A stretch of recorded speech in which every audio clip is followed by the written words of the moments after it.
దీనికి తోడు కూటమి, అసలు కూటమి ప్రభుత్వం ఎందుకండి పేరు పెడుతున్నారు? ఎక్కడున్నాడు పవన్ కళ్యాణం? ఎక్కడున్నారు పవన్ కళ్యాణం? ఏం చేస్తున్నారు పవన్ కళ్యాణం? భాజపా పార్టీ ఈ రాష్ట్రంలో ఎక్కడుంది?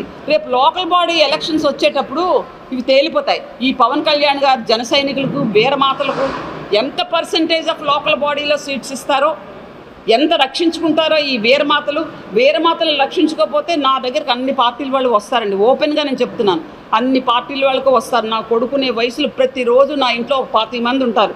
డిఫరెంట్ ఏమనుకుంటున్నారని చెప్తారు.